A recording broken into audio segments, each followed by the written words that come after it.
Olá pessoal, tudo bem? Hoje eu vou apresentar mais um vídeo para vocês e esse vídeo também está relacionado a como deixar seu ambiente mais seguro. Essa funcionalidade, ela é super simples de ser configurada e agrega bastante valor à segurança do teu ambiente. Então, vamos lá, vamos dar uma olhada. Na console do Vim, estou conectado como usuário administrador, você pode observar aqui no rodapé, estou configurado como usuário administrador.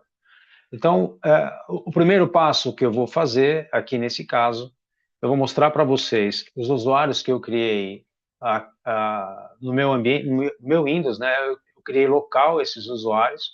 Você pode fazer isso também com usuários do seu AD.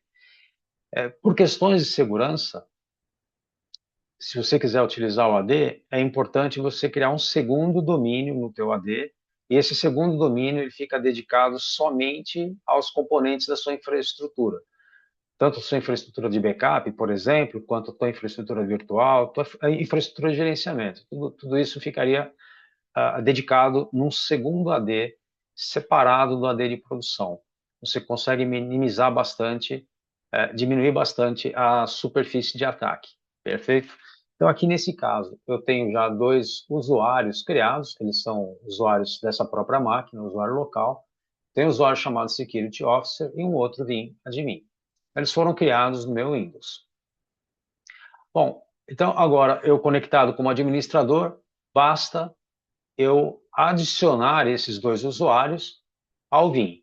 Então eu adicionei o Security Officer como sendo Security Administrator e adicionei mais um outro aqui como sendo Vim Admin. Ele é o Backup Administrator. Adicionei um outro também chamado Vim API, quando a gente quiser utilizar a integração com a API, por exemplo. Então, esses usuários eles já foram adicionados. É bem simples adicionar um usuário. Basta você clicar no botão Add, você seleciona qual é o usuário que você quer adicionar. Eu vou adicionar o guest novamente. Eu já fiz o guest num outro momento. É só para mostrar para vocês como se adiciona. E agora você define o papel que você quiser. Esses são os papéis pré-definidos, né? O que nós já temos assim que nós instalamos a ferramenta. Tá? Mas a gente tem agora, na V13, uma outra aba de papel, que eu vou discutir esse assunto num outro vídeo, e esse item aqui ele é bastante importante porque você consegue ter um usuário bem específico. Então, se você quiser criar um usuário que tenha privilégio de fazer restore, você consegue definir o papel dele de restore e consegue definir o escopo também. Vai fazer restore só dos arquivos que pertencem a uma determinada máquina. Então, a gente pode também criar o nosso escopo específico para isso. Isso vai ficar para um outro vídeo. Vamos por partes. Tá? Então, eu acabei de adicionar mais um usuário. Esse usuário guest, só fiz isso para mostrar como se adiciona um usuário ao vivo. E ele está usando os papéis padrões da ferramenta. Bom, nessa mesma aba, nós temos aqui a aba, perdão, nessa mesma tela, User and Roles, a gente tem a aba Authorization. Basta você clicar aqui ó, For Eyes Authorization. Então, ele requer uma aprovação adicional para operações sensíveis, como, por exemplo, excluir um arquivo de backup. Se eu quiser excluir um arquivo de backup, quando eu tenho o For Eyes Authorization configurado, eu vou precisar de uma segunda pessoa que faça, que concorde, que aprove ou decline ou negue essa ação. Então, basta eu fazer esta configuração. Esta configuração, ela também gerou um evento no meu syslog server. Bom, agora eu vou tentar fazer a exclusão de um determinado arquivo. Eu vou pegar esse arquivo de backup, eu tenho aqui vários arquivinhos de backup, perdão, eu fui na aba errada. Então agora você vem aqui, por exemplo, meu primeiro backup, e eu vou tentar excluir esse backup. Bom, aqui você já percebe que houve uma mensagem, né? Que esta é uma operação sensível, logo você não consegue fazer essa deleção sozinha. Você precisa de um outro usuário para aprovar esta ação. Sem esse outro usuário, você não consegue excluir esse backup, ok? Então, submete para aprovação? Sim.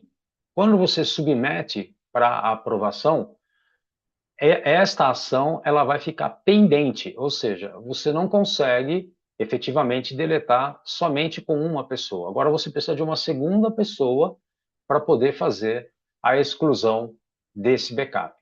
Agora, aqui na console do Vim, eu vou fazer a autenticação com o usuário Security Officer.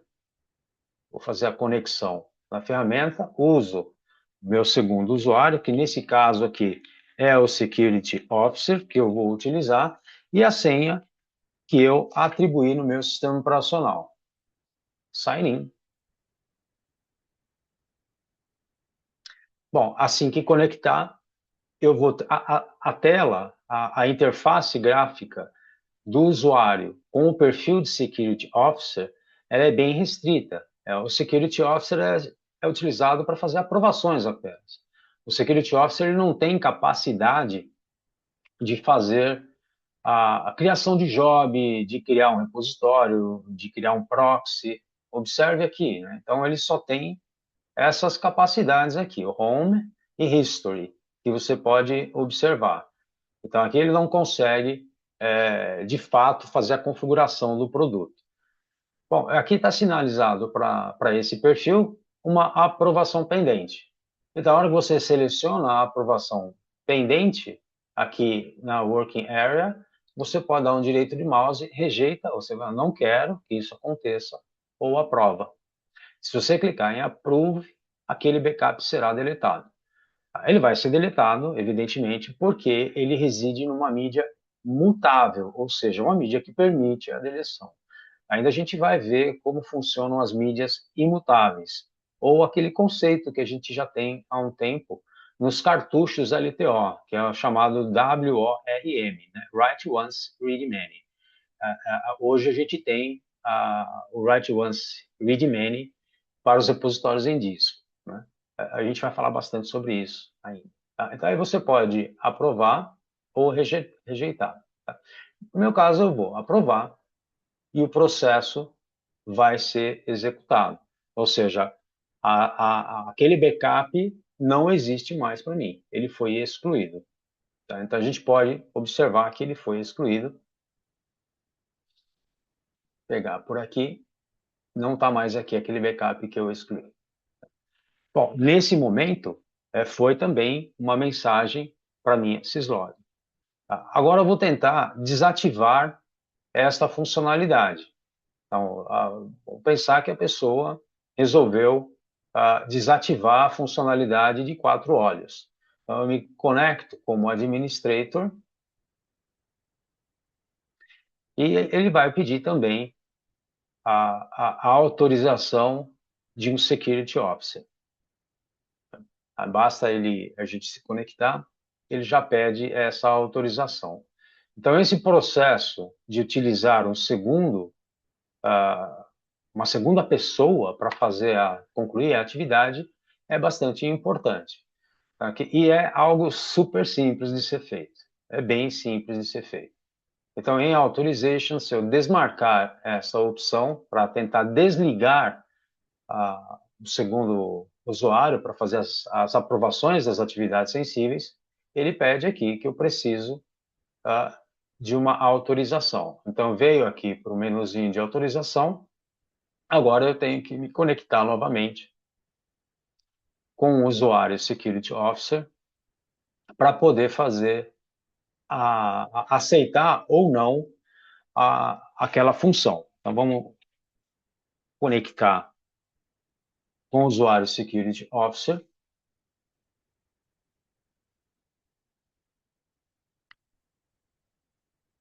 e fazer aceitar a execução daquele comando.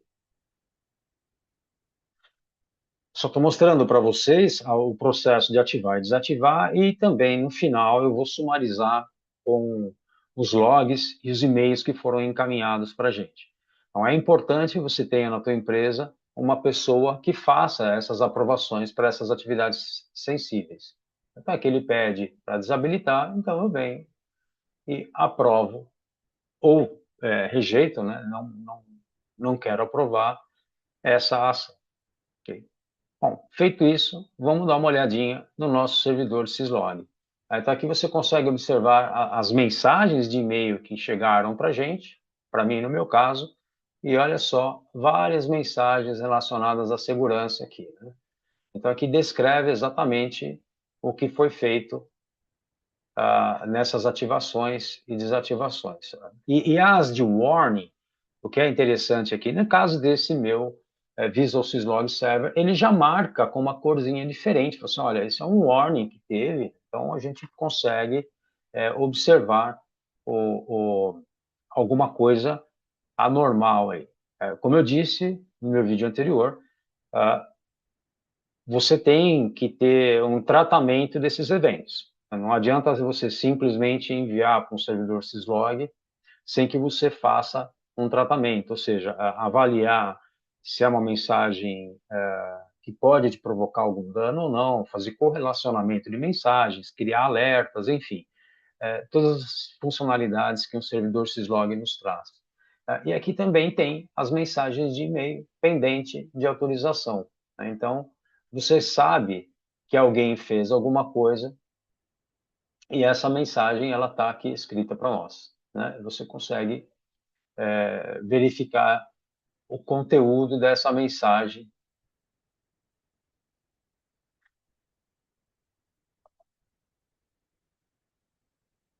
e você pode ver efetivamente. Eu não estou conseguindo acessar o conteúdo da mensagem.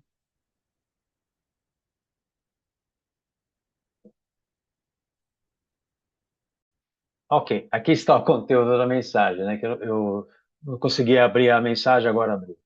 Então, esse e-mail mostra os detalhes da minha mensagem, da mensagem que o próprio Vim Backup Application encaminhou. Então, basicamente, é isso, pessoal. São atividades simples de serem feitas, já vem com um produto, basta você utilizar essas funcionalidades. Então, antes de você começar já a fazer seus backups, a criar os seus repositórios, criar os proxies, ou seja, antes de você, de fato, começar a usar a ferramenta de backup, utilize um pouco do seu tempo para fazer essas configurações. Vocês estão vendo que eu explicando como se faz, mostrando como se faz, não são atividades que requerem muito conhecimento e também você não gasta tanto tempo para isso. Tá? Então é importante que você faça essas configurações antes de começar a executar os seus backups, tá bom? Bom, espero que esse vídeo tenha ajudado vocês e digam para mim, assim que você vê esse vídeo, passa para mim algum assunto que você quer que eu fale, para que eu possa encaixar antes o vídeo, falar de um outro tema, que eu posso vir a falar só daqui uns 2 meses, por exemplo. Tá bom? Um abraço, até mais.